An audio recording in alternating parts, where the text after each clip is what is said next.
my stomach. But their laughter grew louder until I fell. They didn't know. The baby I was carrying would change all of their lives and destroy everything they thought was untouchable. If you've ever been humiliated for being kind, this story will stay with you. Watch till the end because sometimes the one they kick out of the room becomes the one who owns it. Hit like, share, and subscribe because karma has perfect timing. When people talk about fairy tales, they never tell you what happens after the happily ever after. I used to believe I was living one until I realized even the most beautiful castle can hide shadows behind its marble walls. My name is Ellie, and I married a man the world calls a billionaire. But to me, Nathan was just the quiet, kind soul who once bought coffee for everyone in a crowded cafe because the barista looked tired. That's the man I fell in love with. Not the headlines, not the suits, not the fortune, just him. But love alone doesn't silence whispers, especially when you come from a world far from theirs. His mother, Evelyn, never forgave him for choosing me. She told me once in a smile so cold it could shatter glass. You must be very proud of yourself, dear. Some people spend their lives chasing luck. You simply married it. I remember forcing a smile, even as my hands trembled. Nathan would always defend me, but his mother's words had a way of lingering in the air, like smoke. Now, 5 months into my pregnancy, the tension feels heavier. Nathan tries to be present, but business calls never stop. His sister Clara visits often, pretending to check on me. But her eyes always scan my clothes, my hair, my hands. You should rest, she says sweetly. Pregnancy doesn't suit everyone. I know she means me. Sometimes, I wonder if they see me as a person or just an inconvenience attached to Nathan's name. Yet every night when Nathan comes home, the way he touches my belly, the way his face softens, that's what keeps me going. He talks to our baby like it can already hear him. You're the best thing that ever happened to us, he whispers. I smile and believe it for that moment at least. But deep down, I know something is changing. Evelyn's influence runs deep, and Nathan, though loving, can't always protect me from the subtle cruelty that fills the mansion when he's not around. One afternoon, as I sat by the window, sketching little baby shoes, Evelyn appeared behind me holding an envelope. The Sterling Foundation Gala, she said. Your first one as a Sterling wife. Try not to embarrass the family. Her tone was sugar and venom. I hesitated, saying I wasn't sure I should attend. The doctor had told me to avoid stress. But Evelyn smiled. Don't be dramatic, dear. It's just a little party. Besides, appearances matter. When she left, I sat there for a long time, staring at the invitation. I wanted to tell Nathan how her words made me feel small, but I didn't. I just placed my hand on my stomach and whispered, it's okay, baby. We'll get through this together. And that night, as I folded the simple cream dress I planned to wear, I didn't realize I was preparing not for a celebration, but for a storm that would change everything. The morning of the gala began with an unusual silence, the kind that hums in the air before something breaks. Nathan had left early for a business meeting, kissing my forehead and promising to meet me at the event later. I want everyone to see the woman who owns my heart, he said before leaving. His words should have comforted me, but they only made the knot in my chest tighter. Because deep down, I knew the world he wanted to show me off to didn't want to see me at all. Evelyn had arranged for a stylist to help me get ready. Or at least that's what she said. When the woman arrived, she barely spoke. She handed me a box with a dress folded neatly inside. Ivory silk, simple but elegant. But as she helped me put it on, she frowned. It's too loose, she muttered. Maybe it's not the right one. Before I could ask more, she hurried away, mumbling about checking with Clara. I brushed off the unease, telling myself it didn't matter. I wasn't there to impress anyone. I just wanted to make Nathan proud. When Clara entered my room, her perfume announced her before her voice did. You look different, she said, scanning me from head to toe. But I suppose that's the best you can do. She placed a hand on my shoulder and smiled. Don't worry, Ellie, just be yourself. Everyone loves authenticity. The way she said authenticity made it sound like a weakness. She straightened the dress and whispered, try not to look nervous. Darling, the guests can smell fear. Then she left, laughing softly as if she'd said something witty. By evening, the mansion looked like a dream. Golden chandeliers glimmered through tall windows, and the sound of violins drifted from the ballroom. My heart raced as the driver opened the car door. Cameras flashed, and for a second, I froze. Then I smiled, remembering Nathan's words. You belong here because you're with me. Inside, the ballroom felt like another world, polished, glittering, perfect. Waiters glided across the floor with champagne trays, and the scent of roses filled the air. I noticed a few familiar faces, women I'd met briefly at charity luncheons, and they looked at me like I was a misplaced decoration. Evelyn stood near the grand staircase, wrapped in silver silk, smiling as guests approached. When she saw me, her smile didn't falter, but her eyes said everything. Nathan was still caught up in conversation with the investors, leaving me to navigate the crowd alone. I found a quiet corner near the buffet, clutching my glass of water and trying to steady my breathing. That's when I heard it, a soft laugh behind me, sharp as a blade. Oh, she actually came. One voice whispered, "Look at that dress. Did she borrow it from housekeeping?" 3 women stood together, their diamonds catching the light. Veronica, Lara, and Nina. I knew their names, though we'd never spoken. They were the wives of Nathan's business partners. Elegant and cruel in equal measure. Veronica's eyes met mine, and a smile curled on her lips. Slow, deliberate, dangerous. "Welcome to the real world, Mrs. Sterling," she said, raising her glass. "Let's see how long you last." And, in that instant, I realized this wasn't a gala. It was a test. And I had just stepped onto a battlefield disguised in silk. I tried to keep my composure, even as every gaze felt like a knife pressing into my skin. I wasn't used to rooms like this, rooms where smiles hid cruelty and kindness was treated like weakness. I reminded myself to breathe, to focus on the baby growing inside me. "Just a few hours, Ellie," I whispered in my mind. "Then you can go home." But fate had other plans. Veronica approached first, her perfume heavy, her smile rehearsed. "You must be the famous wife we've heard so much about," she said loudly enough for half the room to hear. Her tone made the word wife sound like a joke. Lara and Na followed closely behind like 2 shadows, feeding on her confidence. "That dress is interesting," Na murmured, sipping her champagne. "It's refreshing to see someone so brave attending a black tie event dressed like a volunteer." Laughter rippled around us. I could feel my cheeks burn, but I forced a small smile. "It's simple," I said softly. "But it's comfortable." Veronica tilted her head. "Of course, darling. Comfort over class. How very humble of you." Then she pretended to trip, spilling her champagne directly onto my dress. The liquid was cold against my skin, seeping through the silk. "Oh my goodness," she exclaimed dramatically. "I'm so sorry." The people nearby chuckled. I reached for a napkin, trying to dab the stain before it spread, but my hands trembled too much. "It's all right," I whispered. "Accidents happen." Veronica leaned closer, her breath warm with mockery. "Everything about you is an accident, sweetheart." Her words pierced deeper than the cold stain on my dress. I stepped back, desperate to walk away. But Lara blocked my path. "Where are you going?" she asked, feigning surprise. We're just getting to know you. You don't want to seem rude, do you?" The sound of glass clinking, laughter, and distant music blended into a cruel symphony. I felt my throat tighten. My baby kicked inside me, a soft reminder to stay calm. But the laughter only grew louder. Veronica suddenly kicked my purse, sending it sliding across the marble floor. "Oops," she said, smiling. "Guess it didn't belong here either." I bent down carefully to pick it up, one hand on my belly for balance. But before I could touch it, it happened.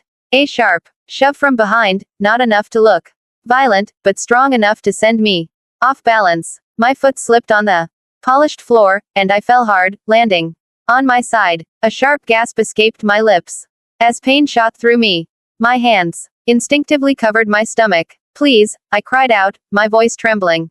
"Don't kick me. I'm pregnant." But they only laughed harder until the laughter stopped. A glass shattered nearby. Then came the sound of slow, deliberate footsteps. The crowd parted like a wave. And when I looked up, through tears and humiliation, I saw Nathan standing at the edge of the circle. His expression, unreadable, his eyes dark with something I had never seen before. For the first time that night, the laughter died, and the silence that followed was louder than anything I'd ever heard. For a moment, everything around me blurred. The chandeliers, the murmuring crowd, the glimmer of the marble floor beneath me. My palms were cold, trembling as I held my stomach. I could hear people whispering, but their words were just noise, distant, cruel, meaningless. And then came a voice that cut through everything. Who? Nathan said quietly, just touched my wife. The tone wasn't loud, but it carried weight, the kind of voice that made the room freeze. Even the music stopped mid-note. Slowly, he stepped forward, his shoes echoing across the hall. Every click of his heels sounded like a warning. Veronica's confident smirk faltered. Her champagne glass wavered in her hand. Nathan knelt beside me, his face pale but his eyes burning with rage. He touched my cheek gently. Ellie, can you hear me? I nodded, weakly, my breath shaky. He looked down at the wine-soaked fabric clinging to my skin and the scattered shards of glass near my feet. His jaw tightened. Then he rose, towering over the crowd. His voice calm, almost too calm. I'll ask again, he said, scanning every face in the room. Who laid a hand on her? No one spoke. No one moved. Finally, Veronica tried to laugh it off. Nathan, darling, it was just a little misunderstanding. She slipped. That's all. He turned to her slowly, his eyes cold. A misunderstanding. He took a step closer, and the silence thickened.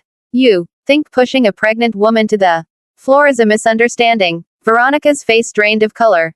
Lara and Na backed away, their confidence gone. Evelyn, standing at the far end of the room, looked furious. Not at them, but at me. Nathan, this is not the place, she hissed. You're creating a scene. He faced her, and for the first time in his life, he didn't look like her obedient son. He looked like a man drawing a line that would never be crossed again. The scene, he said, voice trembling with anger, was when you stood there and watched my wife being humiliated and did nothing. Gasps rippled through the crowd. Evelyn's mask of grace cracked. You're being dramatic, she snapped, but her voice quivered. Nathan pointed at the three women. Security. Remove them. Now. Two guards stepped forward, but he stopped them midway. Wait. He looked back at Veronica, his voice quiet but sharp as a blade. You've just lost more than your dignity tonight. You've lost every contract your husband's ever signed with my company. And when I'm done, you'll wish you'd stayed invisible. The women palled, their arrogance collapsing into fear. Then he knelt again, brushing a strand of hair from my face. We're going home, he whispered. You're safe now. As he lifted me into his arms, I caught one last glimpse of Evelyn, her lips pressed tight, eyes burning with fury and shame. She had wanted to destroy me in public, but instead she had destroyed her own reflection. And as Nathan carried me out of that glittering hall, I realized something powerful. Silence may look like weakness, but in that moment, it became my greatest weapon. The next thing I remember was the smell of antiseptic and the faint beeping of a monitor beside me. My eyelids felt heavy, and when I finally opened them, everything was white. Walls, sheets, even the light that streamed through the curtains. My hand instinctively moved to my stomach. I held my breath until I felt it. A faint, precious kick beneath my palm. Tears filled my eyes. My baby was safe. Nathan was sitting by the bed, his head bowed, hands clasped together like he was praying. The moment he saw my eyes open, he exhaled a shaky breath of relief, and reached for my hand. You scared me, he whispered. His voice was tired, broken, in ways I'd never heard before. You and the baby, you're both okay. The doctor said, you just need rest. I tried to smile, but the memory of what happened hit me again. The laughter, the shove, the cold marble floor beneath me. Nathan, I said softly. They kicked me. I tried to tell them. My voice cracked. He shook his head quickly, brushing away my tears with trembling fingers. Shish. You don't have to explain anything. I know. I saw everything. For a long moment, we just sat there in silence. I could see the guilt in his eyes, the kind that cuts deeper than anger ever could. You trusted me to protect you, he said, his voice low. And I wasn't there. I should have stopped it before it began.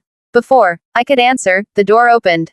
Evelyn walked in, her heels clicking softly against the hospital floor. She was dressed perfectly as always, her pearl necklace gleaming even under the dull hospital lights. How are you feeling, dear? She asked, her tone dripping with false sweetness. Nathan stood up immediately. You shouldn't be here, he said sharply. But Evelyn ignored him and placed a bouquet of white lilies on the bedside table. I'm your mother, Nathan. Of course I'll be here. I'm just glad it wasn't serious. She turned to me with a polished smile. Rest up, Ellie. Next time, maybe don't wear such slippery shoes. We wouldn't want another accident. Her words hit like a slap. Soft but cruel. I looked away, gripping the blanket tightly. Nathan's face darkened. Accident, he repeated. Evelyn blinked, feigning innocence. Well, what else would you call it? But the moment she walked out into the hallway, her mask slipped. I could hear her voice through the half-open door. Cold, sharp, unfiltered. Good. Maybe now he'll see what a mistake she was. Maybe he'll finally divorce her before she ruins his name. I froze. Every word sliced through me. I turned my head toward the doorway. And there was Nathan standing still, his expression unreadable. He had heard everything, too. When Evelyn realized it was already too late. He looked at her like a stranger and said quietly, You didn't just try to hurt Ellie. You tried to destroy my family. And for the first time, Evelyn had nothing to say. She just stood there trembling, the queen of the house, dethroned by her own cruelty. Nathan closed the door behind her and turned to me, his voice steady, but filled with resolve. No more pretending, no more silence. From now on, Ellie, I protect you, not just with words, but with action. And as he took my hand again, I knew something had changed forever. Not just in him, but in us. The storm had stripped everything away, leaving only the truth. The days that followed felt quieter yet heavier, like the calm after a thunderstorm that leaves behind broken branches and soaked earth. Nathan stayed by my side every day, refusing to return to work until the doctor cleared me. He barely slept, watching over me and the baby like a man trying to protect something he'd almost lost. And maybe in a way he had, not just me, but his faith in his own family. When I finally felt strong enough to stand, Nathan asked if we could take a walk outside the hospital garden. The winter air was crisp, the smell of rain still lingering in the grass. I could feel the tension in his hand as he held mine. I've spent my life defending people who never deserved it, he said softly. I thought keeping peace meant strength.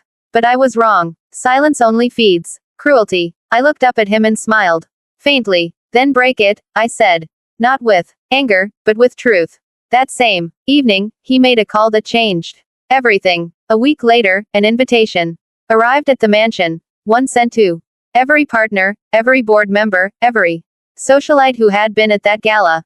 Evelyn thought it was her event, a family reconciliation dinner, as she proudly called it. She didn't know that Nathan was the one who arranged it, or that the spotlight this time wasn't hers. When we arrived, Evelyn greeted guests with her usual grace, pretending nothing had happened. She kissed my cheek with the same lips that had cursed me. I'm glad you could come, dear, she said sweetly. You look better. I smiled politely, feeling the baby move gently inside me, a reminder of what really mattered. Halfway through the evening, Nathan stood up, holding his glass. Thank you all for coming, he said, his voice calm but firm.